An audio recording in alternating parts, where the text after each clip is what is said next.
Hi guys, मैं chemistry गुरु MD Rizwan sir, मेरे YouTube channel में आपका स्वागत है। तो आज आपको मोस्ट इम्पोर्टेंट मेटलर्जी का एक टॉपिक बताने जा रहे हैं।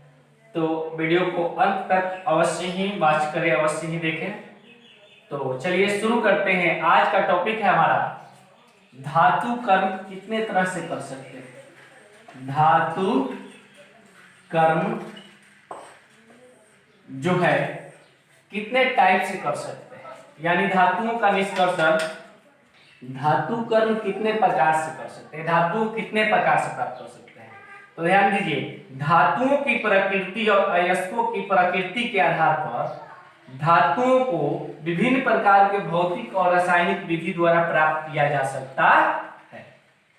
किसके प्रकृति के आधार पर? अयस्कों की प्रकृति और धातुओं की प्रकृति के आधार पर धातुओं को विभिन्न प्रकार से प्राप्त किया जा सकता है, यानी कि धातु कर्म किया जा सकता है।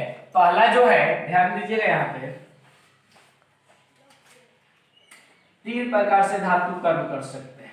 कितने प्रकार से धातु कर्म कर सकते हैं? 3 प्रकार से। किसके आधार पे? अयस्कों या धातुओं की प्रकृति के आधार पर, प्रकृति के आधार पर धातु कर्म 3 प्रकार से कर सकते हैं। पहला जो है उसको बोलते हैं ऊष्मीय धातु कर्म। ऊष्मीय धातु कर्म, जिसको बोल सकते हैं इंग्लिश में थर्मोमेटलर्जी। थर्मोमेटलर्जी।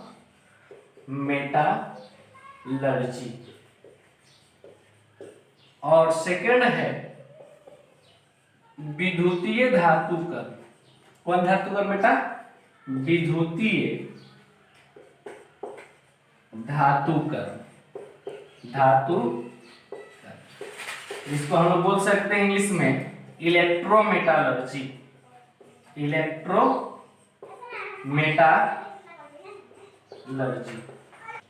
तो ये है अयस्कों या धातुओं की प्रकृति के आधार पर धातु कर्म 3 प्रकार से किया जा सकता है। पहला है ऊष्मीय धातु कर्म, विद्युतीय धातु कर्म, हाइड्रो धातु कर्म। बहुत ही इंपॉर्टेंट टॉपिक है, इस टॉपिक को ध्यान रखिएगा, क्योंकि यहाँ सब्जेक्टिव क्वेश्चन पूछा जाता है या पूछे जाने की संभावना होती है। ऊष्मीय धातु कर्म क्या है? इस वर्ड से ही पता चल रहा, थर्मो ऊष्मीय, जरूर हीटिंग प्रोसेस इसमें, यानी गर्म करने का कुछ ना कुछ प्रोसेस होगा। हीट करके, टेम्परेचर देकर, उष्मा देकर मेटल प्राप्त कर सकते हैं। इस तरह से वर्ड से समझ सकते हैं। विद्युतीय धातु कर्म, जहां पर विद्युत धारा के उपयोग कर सके। और हाइड्रो धातु कर्म, जहां जलीय मटेरियल का उपयोग करें। ऐसे बेसिकली 3 टाइप से हम लोग मेटलर्जी कर सकते हैं, यानी धातुओं को 3 प्रकार से प्राप्त कर सकते हैं। ऊष्मीय धातु कर्म, विद्युतीय धातु कर्म, हाइड्रो धातु कर्म। कितने प्रकार से होता है? 3 प्रकार से। ऊष्मीय, विद्युतीय और हाइड्रो धातु कर्म कितने प्रकार से? धातु कर्म कितने प्रकार से? 3 प्रकार से। ऊष्मीय, विद्युतीय, हाइड्रो। थर्मो, इलेक्ट्रो और हाइड्रोमेटलर्जी। तो सबसे पहले किसके बारे में स्टडी करेंगे हम लोग? ऊष्मीय धातु कर्म के बारे में। किसके बारे में? ऊष्मीय धातु। इसको हटा दिया जाए।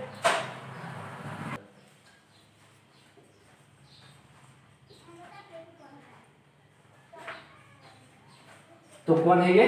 थर्मोमेटलर्जी या ऊष्मीय धातु कर्म। इसके बारे में जानेंगे।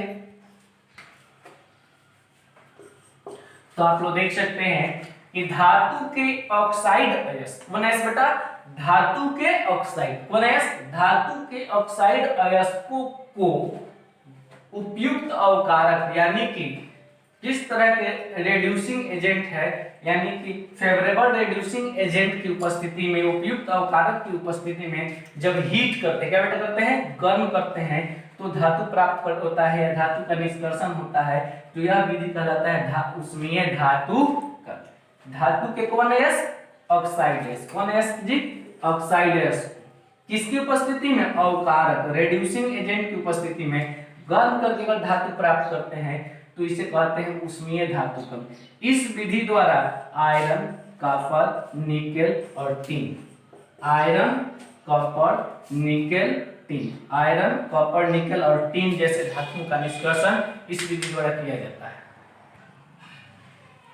चलिए, तो दूसरा यहाँ पे है विद्युतीय धातुकर्म। विद्युतीय धातुकर्म जिसको हम बोल सकते हैं इलेक्ट्रोमेटालर्जी। इलेक्ट्रोमेटालर्जी साफ साफ दिख रहा है ना आप लोगों को? कौन मेटालर्जी? इलेक्ट्रोमेटालर्जी। इसमें इलेक्ट्रिसिटी, इलेक्ट्रिक करंट का उपयोग जरूर किया जाएगा, इसके वर्ड से ही मालूम चल जाना चाहिए। कौन मेटालर्जी? इलेक्ट्रोमेटालर्जी। यानी वैसे धातु जिसका निष्कर्षण या जिस धातु को प्राप्त करने के लिए विद्युतीय अपघटन विधि यानी विद्युत धारा का उपयोग द्वारा प्राप्त किया जाए तो उसे क्या बोलेंगे? विद्युतीय धातुकर्म। यानी कि धातुओं के अयस्कों से उसके विद्युतीय अपघटन प्रक्रिया द्वारा धातु प्राप्त करना क्या कहलाता है? विद्युतीय धातुकर्म। तो यहाँ पे लिखते हैं, कह सकते हैं कि गलित धातु के ऑक्साइड या क्लोराइड, गलित धातु के ऑक्साइड या क्लोराइड का विद्युत अपघटन यानी विद्युत धारा के द्वारा अपघटित करके धातु प्राप्त किया जाता है या धातु को निष्कर्षित किया जाता है तो उसे विद्युतीय धातुकर्म कहते हैं। इस विधि द्वारा सोडियम, पोटासियम, मैग्नीशियम, कैल्शियम और एल्युमिनियम का निष्कर्षण किया जाता है। फिर से ध्यान दीजिएगा, गलित धातु के ऑक्साइड, ये बेटा गलित धातु के ऑक्साइड या गलित धातु के क्लोराइड का विद्युत अपघटन द्वारा धातु का निष्कर्षण किया जाए तो इसे बोलते हैं विद्युतीय धातुकर्म। इस विधि द्वारा अधिकतर क्षार धातु और क्षार मृदा धातु का ही निष्कर्षण अधिकतर किया जाता है। यहाँ पे देख सकते हैं सोडियम, पोटासियम, मैग्नीशियम, कैल्शियम और एल्युमिनियम जैसे धातु का निष्कर्षण किस विधि द्वारा? विद्युतीय धातुकर्म विधि द्वारा किया जाता है। इसको कॉपी कीजिए आप लोग।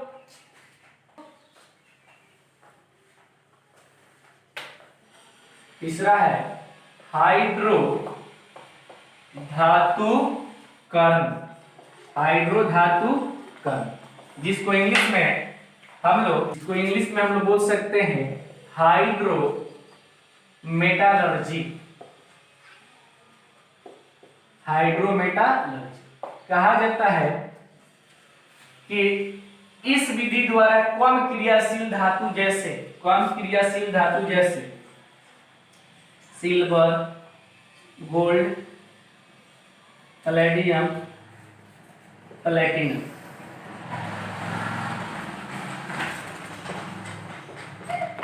जैसे कम क्रियाशील धातुओं का निष्कर्षण इस विधि द्वारा किया जाता है। इसको ट्रिकली हम लोग याद कर सकते हैं, ट्रिक से हम लोग याद कर सकते हैं। Ag आओ पिटाओ पर, Ag सिल्वर, आओ गोल्ड, Pt प्लेटिनम और Pd प्लेटिनम। Ag आओ पिटाओ पर, तो ऐसे कम क्रियाशील जो धातु है उसका निष्कर्षण हाइड्रो धातुकर्म विधि द्वारा किया जाता है। धातु के अयस्क के लवण के जलीय विलयन का उपयोग चाहे उसके द्वारा अगर हम लोग धातु का निष्कर्षण करते हैं या धातु प्राप्त करते हैं तो उसे कहते हैं हाइड्रो धातुकर्म। कौन कहते हैं? कहलाता है। तो कह सकते हैं कि धातु के लवण के जलीय विलयन के द्वारा धातु प्राप्त करते हैं, धातु को निष्कर्षित करते हैं, शुद्ध धातु प्राप्त करते हैं। तो धातुकर्म की यह विधि क्या कहलाता है? हाइड्रो धातुकर्म। इस विधि द्वारा सिल्वर, गोल्ड, प्लेटिनम, पैलेडियम जैसे कम क्रियाशील धातुओं का निष्कर्षण या धातुकर्म किया जाता है। ट्रिकली याद करें, Ag आओ पिटाओ पर।